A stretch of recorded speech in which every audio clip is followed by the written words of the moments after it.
Pronto. Então, vamos lá. Então, ó, os dois vão começar com volume de 2.000 ml, certo? No caso, nós precisamos do coeficiente de dilatação volumétrico do álcool etílico e também do vidro pirex. Eu olhando aqui, ó, o do álcool equivale a 0,0011 graus Celsius a menos 1, certo? E o do vidro é de 0,2, 1, 2, 3, 4, 5, 0,3 graus Celsius a menos 1, certo? Então, vamos calcular a dilatação volumétrica de cada um. Dilatação volumétrica é igual ao coeficiente vezes o volume inicial vezes a variação de temperatura, certo? No caso do álcool, eu já posso colocar direto porque ele já me deu o volumétrico, tá? Eu vou só transformar em notação científica. Vou pegar a vírgula aqui e vou andar algumas casas. 1, 2, 3. Então, vai ficar 1,1 vezes 10 a menos 3, certo? E eu vou multiplicar pelo volume inicial de 2.000, que eu também já vou transformar em notação científica. Ó, a vírgula está aqui, vai passar, ó, 1, 2, 3. Então, vai ficar 2 vezes 10 elevado à terceira. E pela variação de temperatura, que foi de quanto? Ele estava em 15 graus e passou para 25. No caso, ele aumentou 10 graus, certo? Então, essa foi a variação. Então, o volume vai ficar de quanto? 1,1 vezes 2 vezes 10. Então, vai ficar 1,1 vezes 2, 2,2 vezes 10, 22, certo? 10 a menos 3 com 10 elevado à terceira vai ficar quanto? Menos 3 mais 3 é igual a 0. Então, a resposta já é o próprio 22 milímetros, a variação. Deixa eu confirmar aqui, foi isso mesmo. E agora, vamos fazer a dilatação do vidro, certo? Ô, Paulo. Oi. E esse 0,0011 é da onde, hein? Esse daqui é o coeficiente de dilatação do álcool. Certo? Lembra que cada material tem o seu próprio coeficiente. No caso do álcool, é 0,0011. No caso, ele já deu o dilatação volumétrico. No caso do vidro, é esse valor aqui, ó, 0,00003. Só que esse é o valor do coeficiente linear. Para descobrir o volumétrico, eu preciso multiplicar ele por quanto? Por 3. Isso, gente. Os valores de coeficiente, sempre do álcool, do vidro, é na tabela, sempre vem tabelado, certo?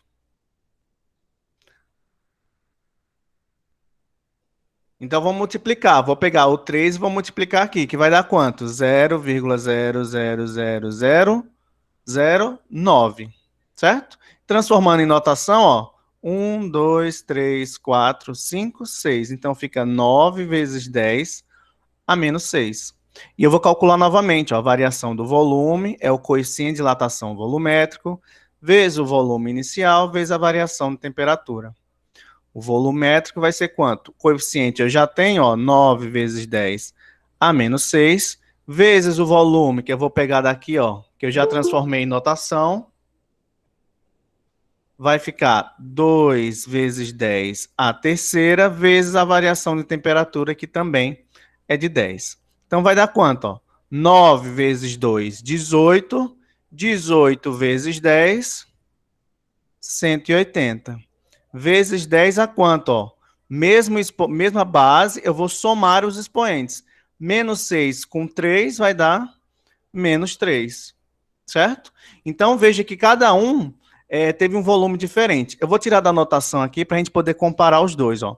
Menos 3, eu vou ter que andar a vírgula para a esquerda, para poder diminuir o coeficiente. Então, vou andar 3 casas. Ó.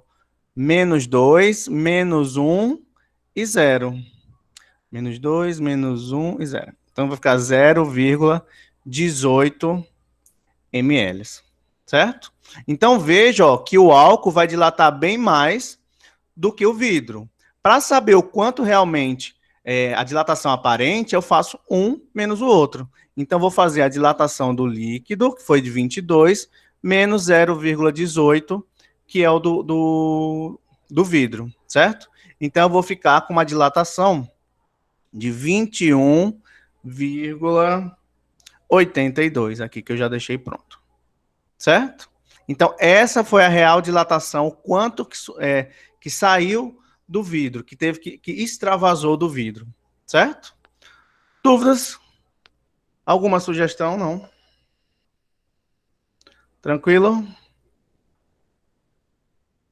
Vou pro próximo. Próximo aqui, ó. Ao abastecer um carro num posto de gasolina, você compra o combustível por volume e não por massa. Isso é, você compra tantos litros, a gente compra em litros e não em quilos de combustível. Assim, qual é o melhor horário do dia para abastecer o carro se você quer fazer economia? E aí, o que é que vocês acham? Respondam aí ou no microfone ou no chat. Qual o melhor horário para abastecer? Lembrando que a gasolina é em volume. E a gente está estudando dilatação térmica. O que é que influencia o horário que a gente está abastecendo? Qual seria o melhor horário? De noite. De noite? Por que de noite? Alguém respondeu aí e correu. Quem foi? Foi o Everson. Por que o Everson? Porque de noite vai estar mais frio, aí vai ficar menor. Mas ó, pensa o seguinte. Vai passar o dia todo ele esquentando. A gasolina quente. De noite é que ela vai... Então de manhãzinha. De manhãzinha, porque ela passou a noite toda esfriando, digamos, então o volume tá menor. Então, o melhor seria pela manhã, certo? Todo e mundo esse fundo aí, ficou bonito, viu? Ficou massa, né? Ficou. E esse bigodinho? Melhor ainda, né, não? Melhor ainda. Então, bora lá, pessoal. Já que não tem dúvida, vamos começar o próximo assunto. Vai ser calorimetria. Então, o que é que nós vamos estudar na calorimetria? Eita, passou errado. Então, ó, vamos pensar aqui nas formas que a gente tem de esquentar a água, certo? Aqui eu estou mostrando 3 formas. Ó. Ou eu posso esquentar no fogo mesmo, usando uma panela. Posso utilizar o micro-ondas. Ou eu tenho essa outra forma aqui, ó, é utilizando uma resistência elétrica, certo? Então, são 3 formas diferentes que eu tenho para aumentar a temperatura da água. Mas o que é que tem em comum entre eles? É que a gente vai estar fazendo uma propagação de quem? Do calor. A gente vai estar fornecendo energia para a água para poder aumentar a sua temperatura, certo? Não importa o método, mas a gente está fazendo a mesma coisa. Só que a gente vai ter métodos que são mais eficientes e métodos que são menos eficientes, certo? A gente pode dizer que esses 3 métodos aqui podem ser eficientes, é o que que as pessoas mais usam, certo? Porém, eu posso fazer de outra forma, ó. Eu também posso esquentar a água utilizando o liquidificador. Mas por que quando a gente está em casa, a gente não usa o liquidificador para esquentar a água? Quem pode me dizer aí na aula? Podem dizer no chat também. Por que não usar o liquidificador para esquentar a água em casa?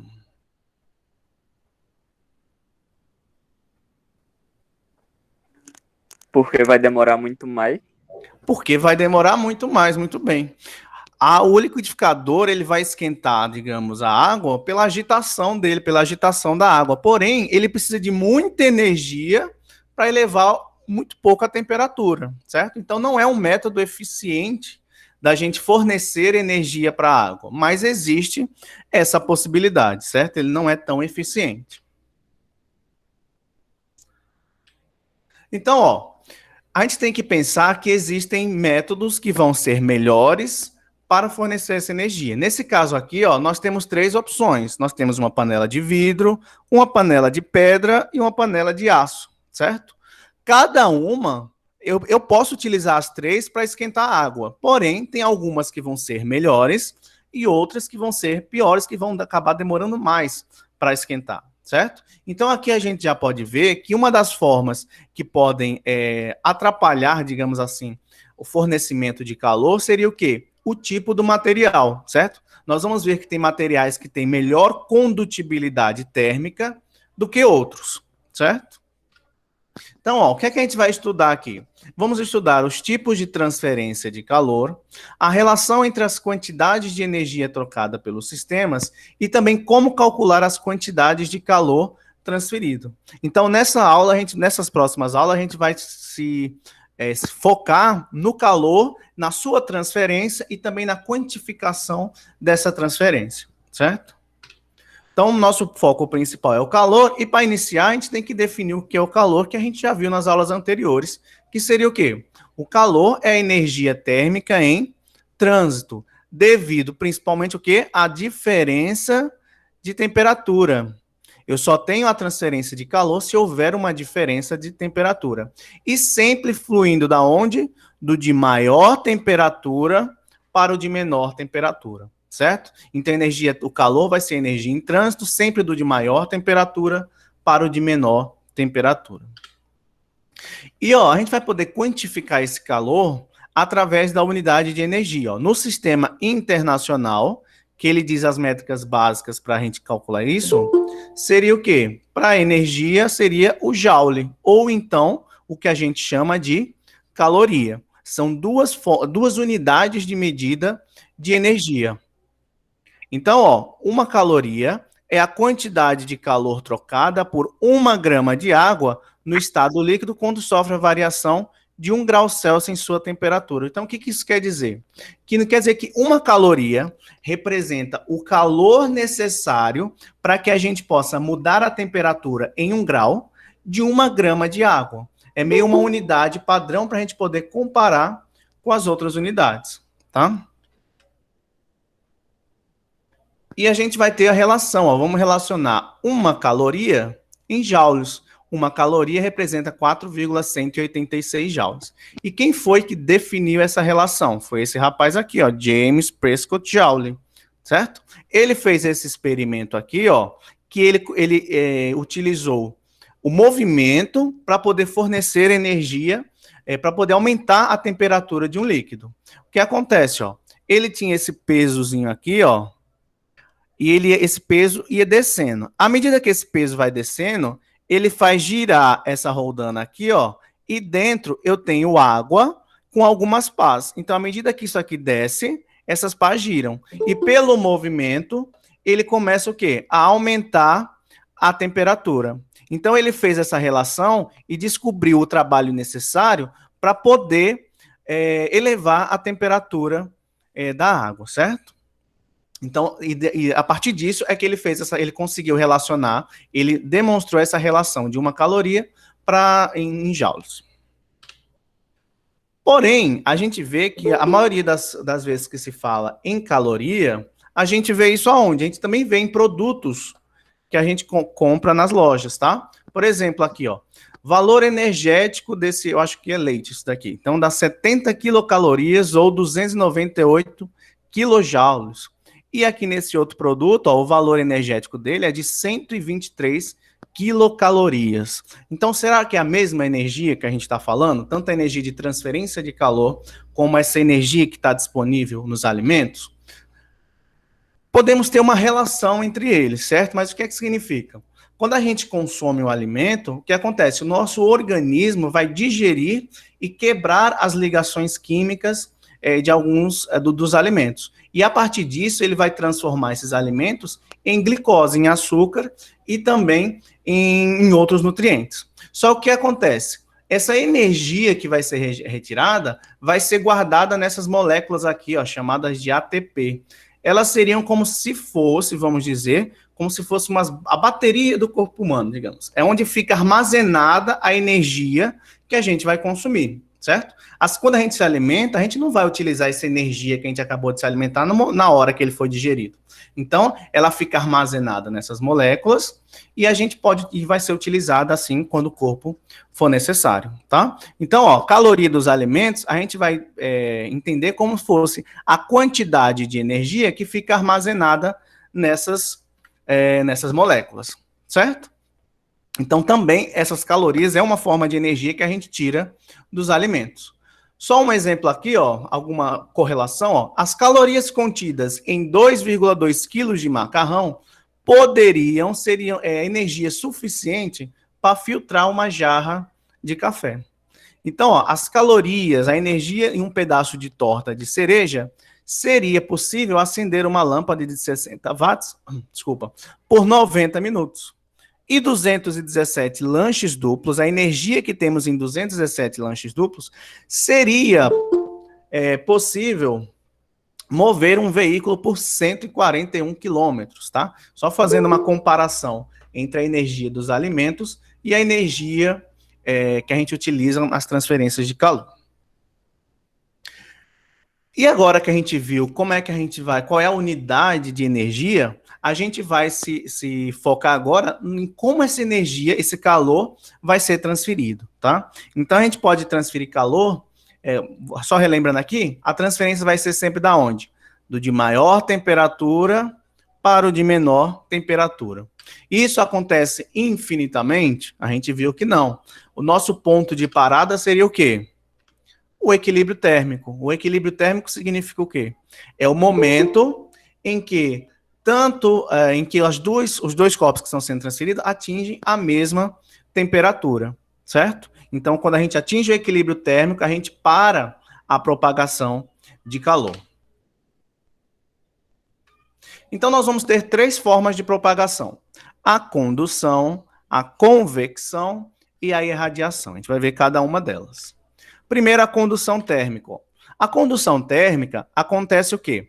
Por exemplo, se a gente olhar essa barra de ferro, a gente vê que tem essa parte aqui, essa ponta da barra de ferro, ela está bem mais aquecida do que a parte final aqui, ó. E a gente vê que ocorre como se fosse um degradê, ó. A energia, a temperatura vai diminuindo quando ela se afasta dessa fonte. E por que que isso acontece?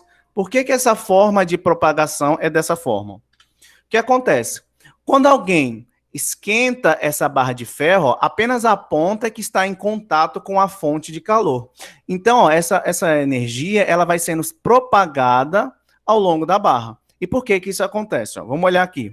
Essa fonte de energia, vai fornecer energia para as partículas da ponta da barra. Ó. Então, elas vão ficando mais agitadas.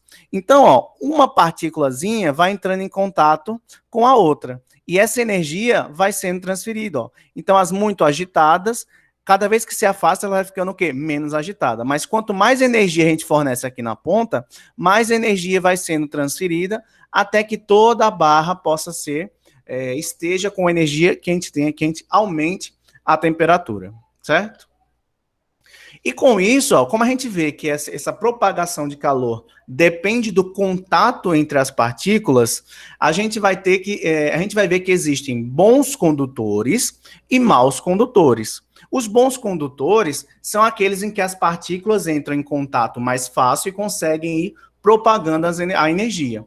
E os maus condutores ocorrem quando esse contato, essa propagação entre as partículas não ocorre de forma tão satisfatória. Então, ó, como é que acontece isso? Isso é responsabilidade de quem? Do tipo de ligação química que a gente tem entre essas partículas. A gente tem as ligações iônicas, as ligações covalentes, as ligações metálicas, certo? A gente vai ver, ó, que os bons condutores são os metais em geral. E por que que os metais são bons condutores? Porque que acontece? Enquanto na ligação iônica a gente tem que um elétron, ocorre a doação de elétrons, na covalente acontece o quê? O compartilhamento de elétrons. Já na ligação metálica, eu vou ter como se fosse o que a gente chama também de nuvem de elétrons. Eu vou ter vários elétrons soltos, espalhados pelo material. Então, essas partículas que estão soltas é que vão ser responsáveis por esse contato entre uma e outra para que eles possam passar a energia de uma partícula para outra. Então, como os metais possuem esses elétrons livres, como a gente diz, essa nuvem de elétrons, ele consegue ser um bom condutor. Ele tem essas partículas que conseguem se propagar. Já os maus condutores, as ligações químicas não permitem isso, digamos. Os elétrons da sua camada mais externa, que a gente chama da camada de valência, eles estão mais presos às ligações. Então, não é tão fácil essa propagação. certo? Então, os maus condutores, a gente tem o gelo, a água, madeira, lã, papel, vidro, isopor, couro, borracha. Então, isso está relacionado às ligações químicas entre essas partículas, certo? Então, ó, só algumas, reforçando algumas coisas, ó. Não há transporte de partículas na condução térmica. Não quer dizer que uma partícula vai sair de um canto e vai sendo propagada. O que acontece? Essas partículas vão entrar em contato uma com a outra e uma vai passar a energia para a outra e vai assim sucessivamente, certo? Então é só uma transferência de energia. Reduzida em meios líquidos e gasosos. Por que isso acontece? Acontece nos sólidos porque os sólidos têm as partículas mais próximas, enquanto nos meios líquidos e gasosos, posso disponibilizar sim, Caio. Enquanto isso, ó, é reduzida em meios líquidos e gasosos porque as partículas já têm um afastamento diferente, as ligações são diferentes, tá? E também não ocorre no vácuo porque precisa ter essa condução, esse contato entre as partículas, certo? Então, é dessa forma que ocorre a condução térmica. Convecção térmica. Como seria a convecção térmica? Ó, vamos prestar atenção aqui, ó, nessa chaleira de água. Então, eu vou aquecer a água com essa chaleira. O que acontece?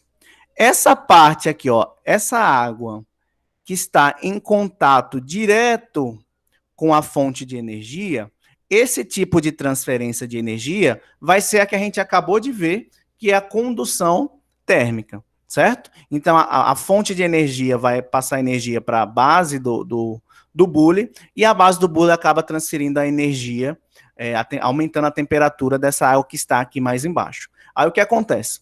Essa água que está embaixo, ela começa a dilatar. Então, ela fica menos densa, ela perde densidade. Como ela fica menos densa, o que acontece? Ela vai subir. Então, essa porção de água que já foi esquentada, já foi aquecida, ela sobe. Enquanto que essa que está aqui em cima, que ainda não foi aquecida, ela é mais densa. Então, se ela é mais densa, o que acontece? Ela desce. Aí ela desce e ocupa o lugar dessa outra. Então, ela vai ser aquecida novamente e fazer esse ciclo. Então, esse é o processo da convecção térmica. Aí ocorre o transporte do material que acaba gerando essa forma de transmissão, de condução de energia, esse fluxo do material, certo? Então, ó, na convecção térmica, o transporte de energia térmica ocorre por meio do transporte da matéria. Então, que transporte é esse? A água embaixo é aquecida, ela dilata, fica menos densa e sobe. A que estava em cima, a que estava fria, é mais densa, é mais pesada, então ela desce. Depois que ela é aquecida, ela sobe de novo e vai fazendo esse ciclo, tá? Ocorre aonde? Ocorre nos fluidos, porque não dá para acontecer, não tem como ter esse transporte da matéria em materiais no estado sólido, certo? Então, ele ocorre nos fluidos. E acontece pela diferença de densidade.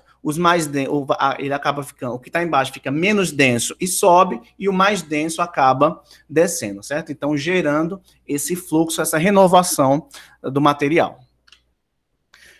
E tanto isso que a convecção térmica explica as brisas marítimas, tá? O que acontece? Durante o dia, o ar que está aqui sobre a Terra esquenta mais do que o ar que está sobre o oceano. Então, o que acontece?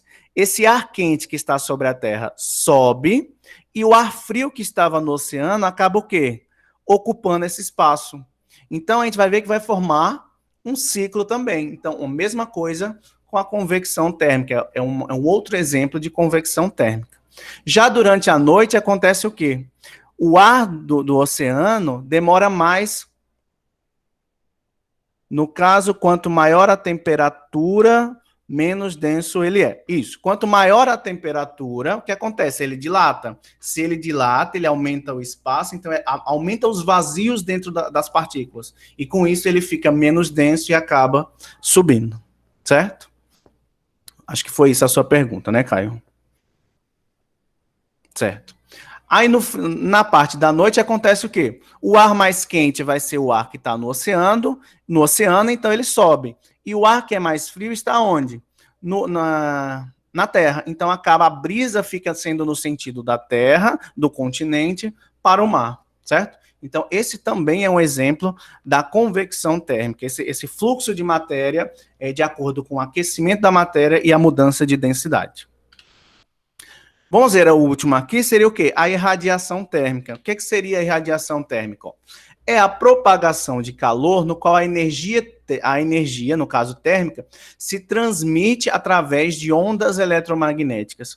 Vocês lembram que as partículas estão em movimento e que a temperatura mede o nível de agitação dessas partículas? Então, a agitação dessas partículas é que forma essas ondas eletromagnéticas, que nada mais é que a propagação da energia, certo? Então, um exemplo claro aqui da foto, essa tartaruga aqui está aproveitando o sol para se esquentar. Por que isso acontece? Então, a energia do sol vem sendo propagada para o nosso planeta através das ondas eletromagnéticas. Por isso que quando a gente fica no sol, a gente sente que está esquentando, que está recebendo calor. Então, a gente está recebendo essa energia. Então, ó, e qual tipo de radiação seria, ó? Tudo que a gente vê nada mais é do que ondas eletromagnéticas também. Então, ó, a luz visível que a gente consegue enxergar, ó, tá nesse espectro aqui, ó, nesse comprimento, nesse espacinho aqui. E a energia térmica vai ser transferida aonde? Pelo infravermelho, na frequência do infravermelho, certo? E esse tipo de onda eletromagnética a gente não consegue visualizar a olho nu, certo? Mas, porém, o que acontece? Hoje em dia, já existe equipamento que consegue captar esse tipo de radiação térmica. Por exemplo, aqui nessa figura, ó, as áreas que estão em vermelho, ó, tem uma temperatura maior do que as áreas que, das áreas que estão em roxo, ó. Por exemplo, aqui essa parte do short, ó, está em roxo, então está mais fria do que a parte dos ombros aqui, ó, dela, que está bem mais avermelhada, perto do branco, ó, são temperaturas maiores. Então, o corpo dela, a energia da temperatura do corpo dela está irradiando essas ondas eletromagnéticas. Então, hoje em dia, a gente tem equipamento que consegue captar essa frequência. Vamos assistir esse vídeo, ó, que mostra esse tipo de câmera de radiação térmica.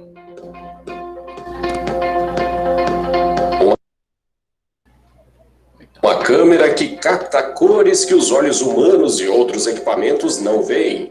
Essa é a mais nova criação de cientistas da Universidade de Tel Aviv, em Israel. O dispositivo é capaz de visualizar a luz infravermelha, que pode identificar hidrogênio, carbono e sódio, por exemplo. O sistema desenvolvido pelos pesquisadores não é o primeiro com essas características. A diferença é que as tecnologias de detecção de infravermelho atuais são caras e quase sempre incapazes de realmente processar essas cores. A novidade pode ter aplicação em vários campos, como a fotografia, os jogos de computador e até a segurança civil e a astronomia. Os cientistas afirmam que a visualização dessas cores pode ajudar a diagnosticar células cancerosas, por exemplo.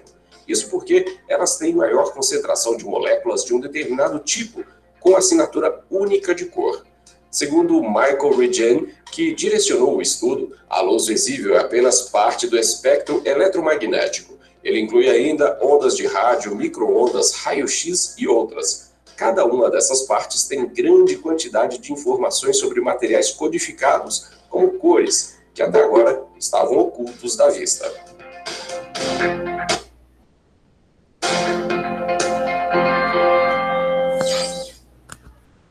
Então, ó, como a gente viu aí, ó, é uma tecnologia que a gente pode ver através do calor, né, da propagação do calor.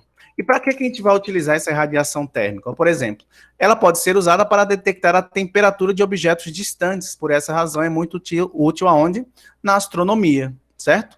Algumas coisas a gente não consegue ver a olho nu, pela frequência que a gente consegue enxergar, mas a gente consegue captar ondas infravermelhas, certo?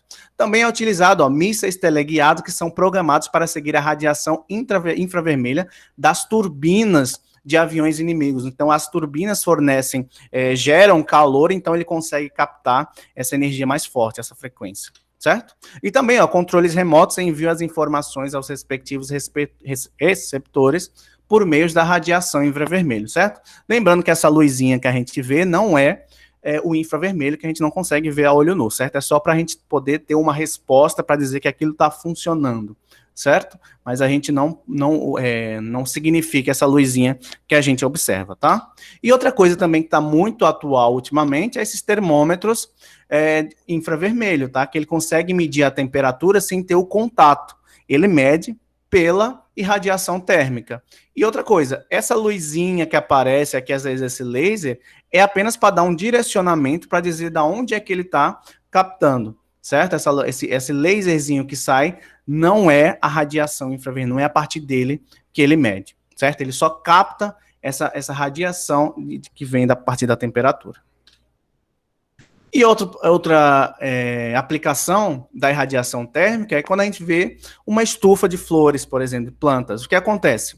O Sol fornece essa energia, certo? Através dos seus raios. As plantas absorvem essa energia e devolvem a energia no formato do quê? Em infravermelho. Só que para o infravermelho, as paredes de vidro são como se fossem opacas. Ela não consegue ultrapassar o vidro. Então, o que acontece? Ele fica preso dentro da estufa. E se ele fica preso, ele acaba aquecendo o ambiente. Ele deixa o ambiente mais quente, capturando essa energia, certo? A mesma coisa acontece com o efeito estufa da Terra, que a gente recebe o raio solar, porém, quando ele volta esse raio, acontece que ele fica preso na camada e a gente pode manter o planeta aquecido. Se a gente não tivesse essa camada de proteção, teríamos que esse termômetro enviava radiação para o nosso cérebro. É bastante fake news. Na verdade, ele não envia nada. A única coisa que ele envia é um raio laserzinho para saber, como se fosse a mira, certo? Ele capta a radiação, no caso, a radiação que todo mundo, que nós fornecemos, estamos emitindo, porque temos corpos com temperatura, né? Temperatura elevada, então a gente emite. Então não tem nada a ver, esqueçam as fake news, certo? E a garrafa térmica eu vou deixar para a próxima aula, porque na próxima aula a gente acaba fazendo uma revisão geral para falar da garrafa térmica, certo? E que já são 9h23 e a aula vai até 9h25. Então é por isso que começam a aferir a temperatura no pulso. Também tem isso, né? Mas depende, porque tem regiões do corpo que é melhor ou pior para você medir a temperatura. Por exemplo, se você vai medir a temperatura na testa, o que acontece? A testa está exposta ao sol, certo? A testa está bem mais exposta ao sol. Então, às vezes, a temperatura que você pega na testa não reflete a temperatura do seu corpo, porque o seu corpo passou o dia todo no sol, por exemplo, então você andou, então ela pode estar mais quente do que outra situação. Então, se você bota no pulso, pode ser que ele capte melhor a real temperatura do seu corpo, certo? Então, eu vou passar agora a frequência para vocês, só que a frequência agora tem uma novidade. Eu coloquei uma perguntinha sobre o assunto de hoje para vocês responderem, certo? Pergunta simples, só escrever, bem tranquilo.